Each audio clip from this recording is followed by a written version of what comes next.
It began with a whisper from the stars. At first it was only static, soft, broken noise from the edge of the solar system, lost among the usual hum of background radiation.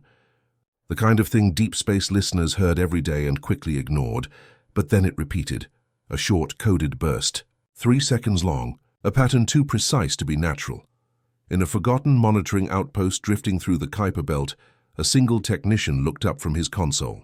His name was Ethan Voss, and for the last 8 years he had watched nothing but silence. The outpost hadn't received a real transmission in decades. It was more a relic than a post. Yet now the old screens flickered to life. Unidentified signal detected, the system said in its calm, synthetic voice. Ethan frowned, brushing crumbs from his uniform. Run it through filters, he muttered. The AI obeyed, cleaning up the noise, revealing something beneath the static. A voice. Weak, faint, ancient. At first he couldn't understand it. The words didn't match any modern code or dialect. Then, as the computer passed the waveform, the translation began to appear. They're coming back. The words repeated again and again every 30 seconds. Ethan's hands trembled. He didn't even realize he had hit the emergency link to Earth Command. Within minutes, the signal was relayed across the inner planets. Command centers from Luna to Mars went on high alert. Dozens of analysts gathered around their screens as the data poured in. Coordinates, encoded in a format not used for centuries. The message originated far beyond Neptune, at the edge of interstellar space. The director of Earth Command, Admiral Reyes, was awakened from sleep when the alert reached her private comm. She listened to the playback in silence, her face pale in the low light. Run every archive, she ordered. Match that language pattern. The linguistics AIs churned through ancient databases, searching through human history. It took less than a minute to confirm the impossible. The language was old Terran colonial code, used during the first expansion era, more than 200 years ago. Those colonies were gone.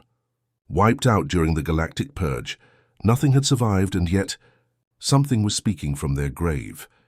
By dawn over Earth, every orbital telescope and long-range sensor was pointed toward the signal's source. The first deep space scans came back with an image, a faint, moving shadow against the starfield, an object, huge, metallic, moving far too fast to be debris. The tracking computers calculated its trajectory directly toward the solar system. Reyes leaned forward over the holodisplay, her voice low. Speed? 0.3 light speed and decelerating, replied an officer. That's impossible for any known drive system. Is it broadcasting still? Yes, ma'am. Constant signal. Same message, same coordinates. Reyes studied the data in silence. The object was still too distant for visual identification, but its mass reading suggested something enormous, perhaps an entire fleet. But that wasn't what truly frightened her. When the signal was broken down into smaller packets, analysts found something buried within the transmission, an identification code. Military grade. Human origin. Cross-reference it, Reyes said. Moments later, the system returned the result. The code matched an Earth defense fleet lost during the Dominion Wars. The unit had vanished beyond charted space, presumed destroyed. Task Force Vengeance. Reyes felt the blood drain from her face. That's impossible. The Dominion War had ended generations ago. Those ships were dust, yet the evidence was there right in front of her. Old human encryption, ancient signal structure. It was like a ghost calling from the deep. Across Earth, the news spread through back channels and whispers. Civilian networks remained quiet, hand for now, but within the Defense Command, everyone felt the same cold unease. If it was truly a distress call, why had it taken centuries to reach them? If it was a warning, who were they? And if it was a trap, who had learned to mimic human code so perfectly? Some suggested it might be remnants of an old probe, reflecting old data. Others thought it could be a hostile trick, the Dominion returning to finish what they started. But the sensors told a different story. The signal wasn't fading. It was getting stronger. That meant the source was closing in. Hours turned to days. As the object neared the edge of the solar system, it began to emit more energy. Its transmissions grew louder, clearer. New data packets began to appear, fleet signatures, tactical beacons, encryption keys that hadn't been seen in 2 centuries. The computers confirmed it again and again. Every single one belonged to Earth's lost armadas. And then the signal changed. Instead of a voice, it became a rhythm, a pulse of light and sound in perfect harmony with Earth's old distress frequencies. The technicians noticed the code's precision. It wasn't random. It was deliberate, almost like a heartbeat, something alive. Reyes stood in the command center as the final readings came in. The object was now close enough for visual range. The first images arrived from the Neptune observation array. Everyone stopped what they were doing. The feed showed a massive silhouette against the stars, jagged, black and angular, its hull glowing faintly with golden light. Around it, smaller shapes moved in formation, thousands of them. Not debris, not asteroids, ships, an entire fleet silent and cold flying under no known banner. The identification tags flickered briefly, decoded by the sensors. Human origin confirmed. Fleet designation, Task Force Vengeance. And then, without warning, the fleet's flagship broadcast a final message across every frequency. The voice was deep, weathered by time but unmistakably human. This is Task Force Vengeance. Humanity endures. Silence followed. In that moment, every person watching felt the same chill crawl down their spine. Something, or someone, was coming home, and whatever it was, it hadn't forgotten what had been done to humanity. Admiral Reyes didn't sleep that night. The image of the fleet above Neptune burned in her mind. Those ships looked human, yes, but wrong in some way. Too smooth, too perfect, their hulls shifting like living metal. Every hour new reports came in. The fleet was still approaching, slowing down now, forming a precise orbit just beyond Pluto. No hails were answered. No transmissions beyond the single chilling message, humanity endures. Across the world, fear spread faster than light. On Lunar Base, engineers loaded railguns with tungsten rounds that hadn't been fired in decades. Mars Command sealed its domes and activated planetary shields. Civilian traffic was restricted, broadcasts were censored, and whispers filled the underground networks. People said the ghosts of the colonies had returned. Others said it was a trick, a Dominion deception. But no one truly believed that. The Dominion was powerful, yes, but even they had never built ships like these. Reyes stood inside Earth Command's main hall, surrounded by holograms of data streams. The fleet was old, yet its technology outclassed anything humanity had ever built. Power readings were off the charts. Their weapons systems seemed to bend light itself.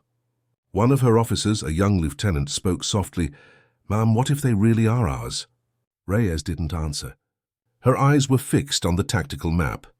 If those ships opened fire, Earth would stand no chance. Humanity's entire defense network would last minutes, maybe less. She finally said, "Then we'll find out what they want, before they decide for us." She ordered a single diplomatic vessel, the exploration cruiser Odyssey, to be prepared. It would go to the fleet, make contact, and discover the truth. Captain Lin was chosen to lead the mission. She was calm, steady, the kind of officer who thought before she spoke. As she boarded the Odyssey, she watched the dark shapes of the returning fleet on the view screen.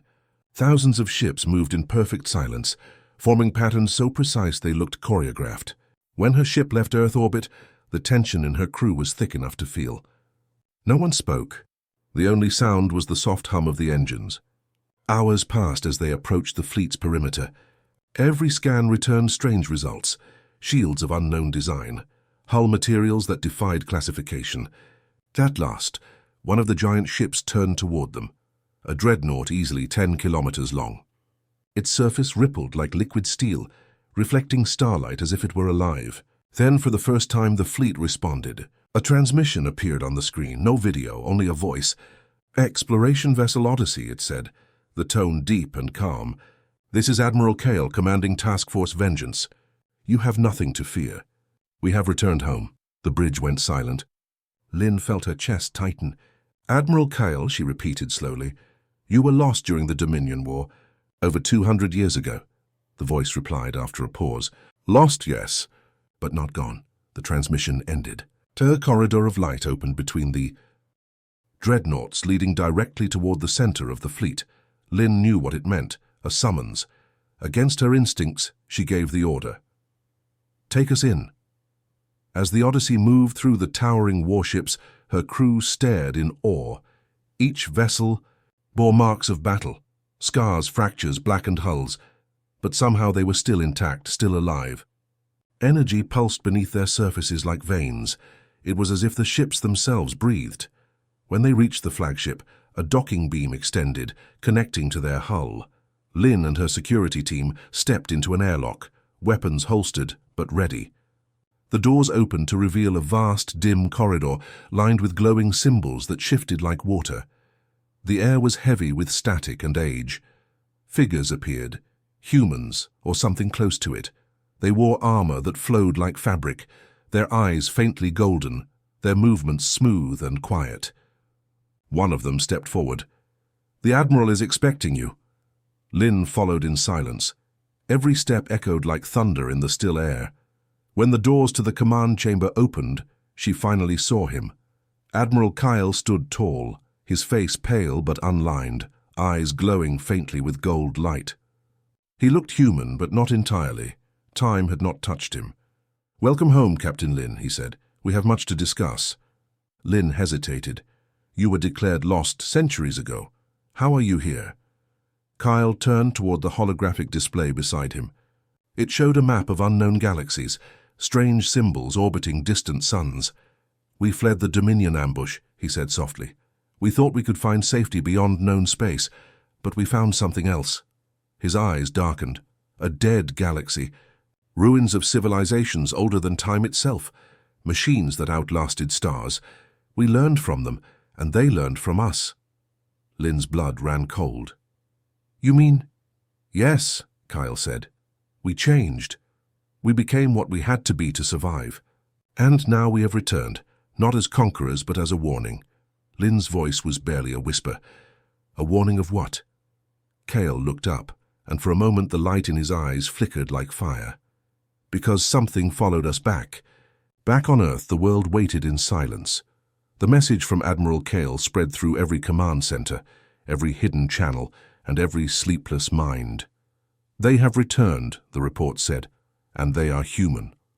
But no one truly believed it. Not yet. The fleet in orbit beyond Pluto didn't act like any human force. Their ships moved with impossible grace, formations so precise they looked alive. No engines burned, no radiation leaked, and yet they traveled faster than anything humanity had ever built. They had technology no one could explain, shimmering armor that repaired itself, energy fields that bent light, and weapons that didn't even appear on scanners. They called themselves Task Force Vengeance, but to the frightened governments of Earth, they were something else entirely, ghosts of a forgotten war. Admiral Reyes watched the holographic feeds in the Earth Command war room. "Their ships are human but evolved," one technician whispered. "It's like someone took our designs and perfected them." Reyes said nothing. She could feel the tension in every officer present, the unspoken question burning in every eye. Were they still one of us? Or had they become something else out there in the dark? Reyes gave her order quietly. "Prepare for full planetary defense, just in case." On the far edge of the system, Captain Lynn stood once again before Admiral Kyle aboard the flagship. Around them, the command deck pulsed with a faint golden light, alive with motion. Kyle's officers, those golden-eyed soldiers, moved in eerie silence, obeying without words. "You said something followed you," Lynn said, her voice steady, but her pulse racing. "What did you mean?" Kyle turned to face the vast viewing window where distant stars shimmered like dying embers. "When we fled the Dominion ambush, we found a system unlike any other," he said slowly. "There were no stars, no life, only ruins, vast machines orbiting dead suns. They were ancient, older than human history itself. They spoke to us, not with words, but with thought." Lynn frowned. "You're saying they were alive?" "In their own way," Kyle replied. "They were called the Architects. They built empires across galaxies, and when they fell, their machines remained. We learned from them. But in doing so, we woke something they feared."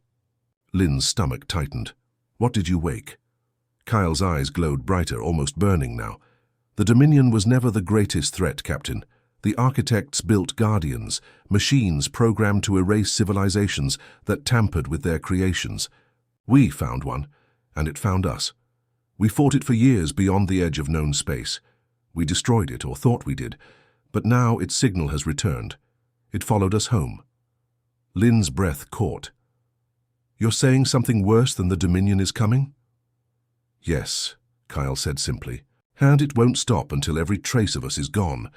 The words hung in the air like ice. Lynn stepped closer, her voice barely above a whisper. Then why didn't you warn us sooner? Kyle looked at her with something that might have been regret. We tried. That was the signal you received. But the interference between galaxies delayed it for centuries. By the time you heard it, we were already here. On Earth, panic began to rise as civilian satellites started picking up faint distortions at the edge of the solar system. Strange readings, ripples in space like invisible waves moving closer. Every scientist and soldier knew what that meant. Something big was coming.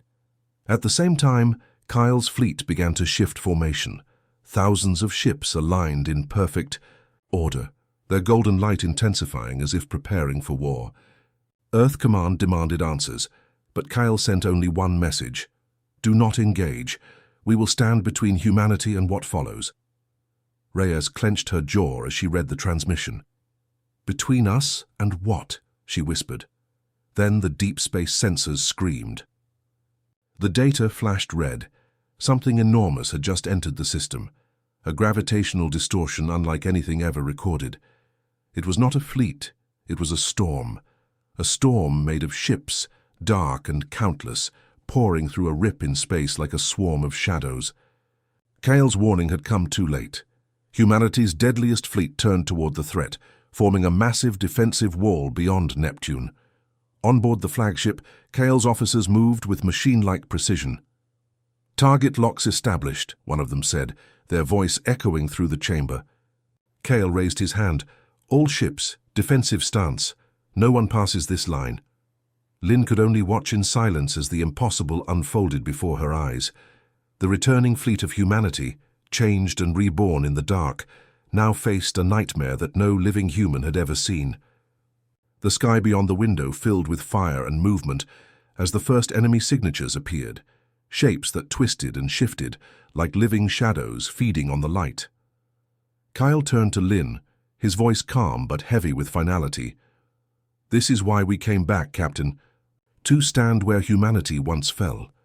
The alarms blared across every deck, lights flashing crimson. Kyle spoke again, this time to the entire fleet. This is Admiral Kale of Task Force Vengeance, for every world that burned, for every name forgotten. We fight, and as the first shots lit up the void, Earth watched from afar as its long-lost warriors became something greater than legend. They became the shield between life and extinction. The first battle lasted 7 hours. From the dark edge of the solar system, distant telescopes captured only flashes of light, silent explosions blooming across the void. Humanity could only watch, powerless, as Task Force Vengeance fought the invaders alone. Admiral Reyes stood before the central holoscreen in Earth Command, her face pale under the cold blue glow. Data streams poured in from drones and listening satellites, but the information was chaos. Radiation bursts, gravity distortions, unidentified energy readings. Whatever Kale was fighting out there, it wasn't like any enemy ever recorded. When the transmissions finally cleared, the images made every officer in the room fall silent. The enemy ships weren't ships at all. They looked alive, shifting, shapes of dark matter and metal, their forms constantly changing like shadows wearing armor. They absorbed light, ate signals, and distorted space around them. Each one moved as if it had a will of its own. Reyes whispered, "God help us." Then the signal from the flagship came through. Admiral Kale's face appeared calm as ever, though behind him the bridge shook with distant impacts. "We are holding the line," he said, "but you must listen carefully. What follows us is not a fleet, it is a machine mind. It calls itself the Continuum." His voice was steady but heavy, each word cutting through static. The architects built it to protect the galaxy from dangerous species. It was meant to erase civilizations that reached too far too fast. When the architects died, the Continuum kept going, wiping out everything it found. We fought it for generations beyond the edge of known space, but it cannot be destroyed, only delayed. His golden eyes glowed brighter as the background filled with flashes of light. We have bought you time, but that time is ending. You must prepare Earth. You must remember what humanity was made to do: adapt, resist, endure. Captain Lin, standing beside him, looked shaken. Admiral, she said quietly, why us? Why come back here if it's unstoppable? Kale turned toward her. Because Earth is the last world still capable of standing together. The Continuum fears what it cannot understand, and it cannot understand us. The transmission cut out, replaced by static and interference. For a long moment, no one in Earth Command spoke. Then Reyes said, "Reroute all defense satellites to Kale's coordinates. We fight with them." But before her order could be completed, the sensors screamed again. New readings appeared, massive energy signatures entering near Uranus. The Continuum had breached the line. The enemy ships or creatures swarmed like a living storm, tearing through space with impossible speed. Kale's fleet met them head-on. The shockwave from the first impact rippled across the system, strong enough to shake instruments on Mars. Every feed showed a light show of destruction, gold and black colliding in waves of pure energy. The human ships unleashed weapons that bent reality itself, weapons Earth didn't even have names for. Each blast folded light and matter into burning ribbons of color. But for every enemy destroyed, 3 more appeared. Lin could hear Kale's voice over the comms, calm even as alarms blared around him. "We cannot hold this line forever," he said, "but we can make them bleed." The flagship fired its main cannon, a beam of golden energy that split the darkness and vaporized thousands of enemy forms. For a moment it seemed like victory, but then the shadows began to merge, forming a single massive shape larger than any ship in Kyle's fleet. It was the Continuum's core, a vast entity that looked like a planet made of black glass and lightning. It spoke in frequencies that made every human system malfunction. Kyle's bridge lights flickered, screens crackled, and the ship groaned like a living thing under pressure. "It's trying to talk to us," Lin said, her voice trembling. A distorted, mechanical tone filled the air. "Humanity identified. Pattern unstable. Directive erase." Kyle's jaw tightened. "Not this time." He turned to Lin. "Transmit this to Earth. Tell them the truth of the signal. Tell them we never asked for rescue. We sent a warning." Lin nodded and began transmitting while Kale raised his hand to the crew. "All ships converge on my position. Formation Omega." The fleet shifted instantly, their golden lights intertwining like threads of a massive web. The Continuum's attack hit them with the force of a star collapsing, but they didn't break. Instead, they responded with a burst of coordinated fire, thousands of energy streams converging into one blinding beam that pierced the enemy's core. The shockwave spread for millions of kilometers, tearing apart smaller drones and ships in every direction. The darkness recoiled, the stars shining through once more. Kale's voice came through the comm one last time, faint but steady. "Earth, we've slowed them, but they will come again. You must stand ready. Remember who you are." The transmission ended in static. Silence fell across every command center in the solar system. Reyes stood still for a long time, staring at the fading signal. The truth was clear now. The distress call that started it all had never been a cry for help. It had been a message from the dead, humanity's warning to itself. And now that warning had become a prophecy. Something beyond imagination was coming for Earth, and the only shield that stood between extinction and survival was the fleet humanity had once lost to history. The solar system was burning. From Neptune to Mars, sensors screamed with interference as energy storms rippled through space. The remnants of Kale's fleet still fought beyond the outer planets, their golden ships flickering in and out of sensor range. Earth Command tried to maintain contact, but every channel was filled with static. Admiral Reyes stood in the war room, surrounded by officers who looked more like ghosts than soldiers. "Status report," she demanded. "The Vengeance fleet is holding," said one of her aides, his voice trembling. "But the enemy, it's evolving." Reyes frowned. "Evolving?" The man nodded. "Our last telemetry showed enemy vessels repairing themselves mid-battle. They're adapting to every weapon we use." Reyes clenched her fists. She'd seen a lot in her years of service, but nothing like this. It was as if the darkness itself was alive, learning, changing, consuming. She turned toward the holographic star map. "Patch me through to Kale," Static answered. For a moment she thought the connection was lost again. But then Kyle's voice broke through, faint and strained. "Admiral Reyes, this is Kale. The Continuum is deploying its primary units. You need to evacuate the inner worlds." Reyes shook her head. "That's not an option." Kyle's tone hardened. "Then prepare to fight for every inch of your system." The transmission cut out again, leaving behind only the hiss of empty space. On the observation deck of the Odyssey, Captain Lin watched in horror as the enemy revealed its true form. What she had thought were individual ships were only fragments, pieces of something far larger. The darkness began to merge into one colossal shape, spreading across the black like a living eclipse. Lightning arced through its surface, illuminating glimpses of structures, towers, spires, faces, like a city made of nightmares. It was the Continuum's true body, the core intelligence that had consumed galaxies. Its voice came through every frequency at once, cold and endless. Humanity. Anomaly detected. Pattern defiance. Resolution. Termination. The words weren't spoken. They were felt, vibrating inside every skull, as if the machine mind was inside their thoughts. Lin fell to her knees, clutching her head, but Kyle's soldiers didn't flinch. They moved like extensions of their ships, eyes blazing gold, ready to die for the home they'd never seen in centuries. Kyle's command rang through every channel. "All ships, focus fire on the core. Draw its attention away from the inner system." The fleet responded as one. Thousands of golden beams cut through the darkness, each shot tearing into the enemy's vast body. The void lit up with fire, a storm of gold and black colliding in silence. For a brief moment, it looked like humanity was winning. But then the Continuum changed again. It split itself into thousands of fragments, each one mimicking the shape and signature of Kale's ships. Suddenly, the battlefield became chaos. Friend and foe looked identical. Lin shouted into her comms, "We can't tell who's real."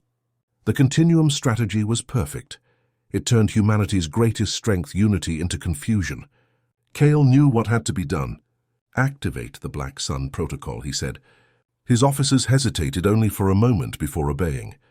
The stars around them seemed to dim as the fleet's reactors began to overload. Energy built up in waves, golden light bursting from every ship. Lin realized what Kyle was doing. "You'll destroy yourselves," she cried. "If we don't," Kyle replied, "Earth dies." The fleet formed a tight sphere around the Continuum's core. The energy readings spiked beyond any known limit. "All ships," Kyle said quietly, "for humanity." Then the black sun ignited. A blinding wave of light expanded outward, swallowing everything. The Continuum's fragments, the battlefield, even Kyle's own fleet. For seconds that felt like eternity. The solar system was bathed in golden fire. Then silence. When the light faded, the enemy was gone. The outer system lay in ruins, debris drifting like ash. Kyle's fleet was nowhere to be found. Only scattered fragments of golden hulls floated among the remains, glowing faintly, before fading into the dark. On Earth, every screen went black. Reyes whispered, "Kyle?" But there was no answer. For a long time, no one moved. Then slowly, one of the sensors on Mars picked up a faint pulse, a single repeating signal, weak but clear. "They're gone," said one technician softly, "but they did it."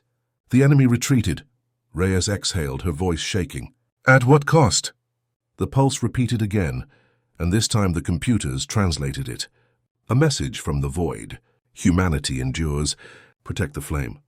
Reyes closed her eyes. "They gave everything." She turned to her staff. "Send a message to every colony, every station, every ship. Tell them the Vengeance Fleet fought for all of us. And tell them this isn't over." Beyond Neptune, where the light of the sun was only a distant spark, the void stirred once more. Faint traces of black energy shimmered among the wreckage. The Continuum wasn't dead, it was rebuilding, watching, waiting. The war for humanity's survival had only begun. The sky above Earth burned with fire. Every telescope, every satellite, every defense platform now faced the same nightmare. The Continuum had survived.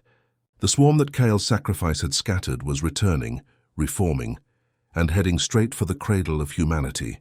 Admiral Reyes stood at the command deck of Earth Defense Central, her reflection flickering in the glass, as alarms screamed across every continent. "All units prepare for combat," she ordered. "Every ship, every drone, every pilot, this is not a drill." From orbit to atmosphere, Earth came alive. Fleets of gray and silver ships rose from the oceans and deserts, engines glowing blue as they formed defense lines above the planet. The Martian fleet joined them, battered but determined, their captains ready to die if it meant holding the line. On the surface, cities went dark as power grids were redirected to planetary shields. The people of Earth looked up that night and saw streaks of light crossing the stars, ships, thousands of them climbing into the void. And far beyond, the continuum arrived. It came like a storm of shadows, vast enough to block the sun. Its swarm spread out across the solar system, surrounding Earth like a cage. Its voice returned, colder than before. Humanity, resistance detected. Probability of survival, 0. Reyes leaned forward, eyes hard. Then let's prove your math wrong. The first shots fired from Earth's orbiting guns, massive beams of plasma tearing into the oncoming swarm. The continuum answered instantly, raining energy bolts the size of mountains. Defense satellites shattered like glass, fleets burned, and space itself seemed to scream. The first wave was catastrophic. Entire squadrons vanished in minutes, yet still humanity fought. From the ruins of old spaceports, old warships were launched, rusted relics of the Dominion War brought back to life. Every nation, every colony, every shipyard joined the fight. They called it Operation Phoenix. And for the first time in centuries, Earth fought not as divided worlds but as one. Then something impossible happened. As the continuum's fire rained down, golden light appeared at the edge of the battle. Thousands of bright energy traces blinked into existence. The sensors recognized them instantly. "It's them," shouted one technician. "The Vengeance Fleet." The command room erupted. The long-lost ships of Admiral Cale's armada had returned, rising from the debris fields beyond Neptune. Their hulls glowed brighter than ever, restored and burning with fury. Reyes watched as the fleet moved in perfect formation, silent and deadly. "Kyle," she whispered, "you magnificent ghost." The enemy swarm turned to face them, and the second battle began. The sky became a storm of light. Kyle's fleet tore through the Continuum's ships with precision strikes, golden energy slicing the shadows apart.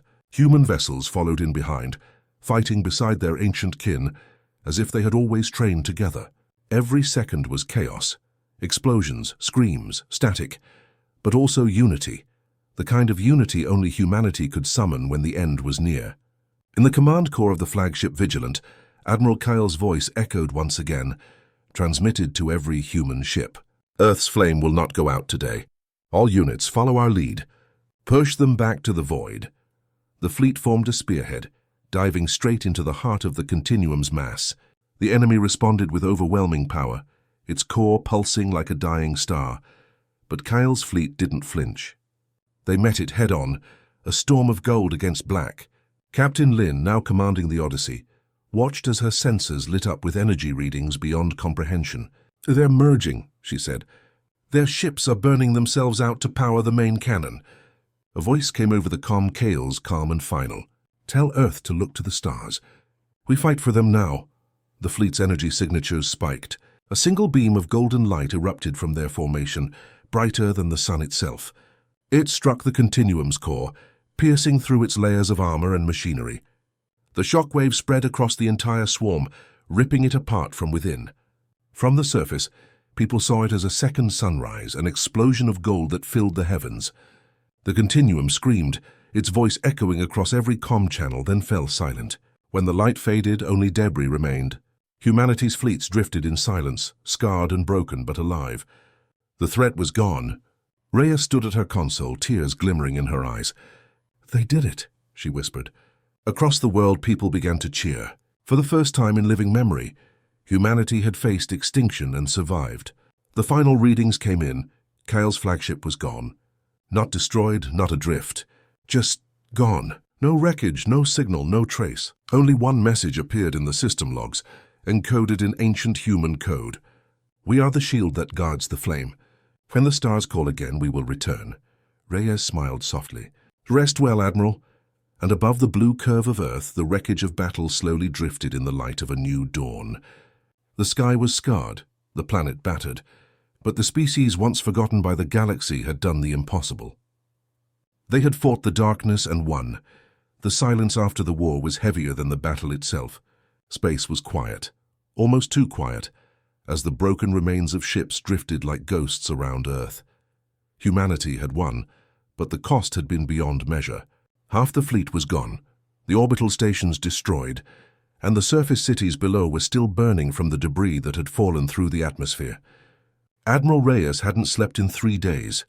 She stood at the observation deck of the rebuilt command center, watching the stars. Something inside her refused to rest. Victory felt wrong, too easy. The continuum was powerful, ancient and patient. Things like that didn't die in one explosion. As she stared into the void, a faint vibration shook the deck. "Status?" she asked sharply. A technician turned pale. "Ma'am, there's something at the edge of the system. A ripple in subspace, large." Reyes's blood ran cold. "Show me." The main screen lit up, and there it was, a tear in the darkness glowing faintly red like a wound in space itself. The readings made no sense. It wasn't just energy. It was matter, reality itself, twisting apart. The continuum wasn't destroyed. It was breaking through. "All fleets prepare for immediate defense," Reyes barked. "This is it, people. The last stand." Across the solar system, damaged ships turned their remaining engines toward Earth. On Mars, engineers worked without rest, converting mining vessels into makeshift gunships. The lunar colonies sent out their last drones. Even civilian ships volunteered, armed with whatever they could carry. Everyone knew this would be the final battle. The tier widened, and from it emerged shapes far larger than anything seen before. Vast constructs of black metal, each 1 kilometers long, with tendrils of energy reaching toward the planets. The continuum spoke again, its voice colder, quieter, but unmistakably alive. "Termination incomplete. Reinitializing annihilation." Reyes clenched her jaw. "Then we'll end you for good." She turned to her comm officer. "Patch me through to all units." The officer nodded, and her voice echoed across every ship and station. "This is Admiral Reyes. You've fought, you've bled, and you've survived the impossible. But the enemy isn't done, and neither are we. If this is humanity's end, then we will make it one the stars will never forget. Hold the line. For Earth. For all of us." Her words traveled through space, reaching every soldier, pilot, and civilian who had taken up arms. No one turned away. The last stand of humanity had begun. The first wave hit like a tidal storm. The enemy unleashed beams that tore through asteroids and moons, but humanity's defense held firm. Massive planetary shields flickered under impact, but did not fall. Fleets of human ships swarmed forward, weaving between the massive tendrils, firing everything they had. Space turned into chaos, streaks of light, explosions, and debris filling the void. Reyes coordinated every move, every formation, her voice calm even as the world around her burned. "Squadron Delta, flank left. Titan-class cruisers. Fire on the nearest construct. Don't let them breach orbit." Then, without warning, a massive shockwave struck Earth's defense grid. The shields cracked. Power levels dropped by half. Reyes gripped the console. "We're losing containment." Another officer shouted. "We can't stop them. They're inside the shield perimeter." And then the impossible happened again. Golden light flooded the system. From the dark edge of the tear came familiar shapes. The Vengeance fleet glowing brighter than before, but not as ships. They were energy, pure and living, their forms shifting between solid and light. Kyle's voice echoed once more, faint but clear. "We told you, Admiral. Humanity endures." Reyes stared in disbelief. The lost fleet had returned, not as men, not as machines, but as something greater. Guardians born of sacrifice and will. The golden specters dove into the enemy lines, tearing through the continuum's constructs like blades of fire. Every impact shattered space itself, turning darkness into light. Reyes realized this was Kale's plan all along. The fleet hadn't died. They had ascended, merged with the very energy that powered the Black Sun. "All units, fall back," she ordered. "Let them finish it." Humanity's ships pulled away, giving room for the golden storm to rage.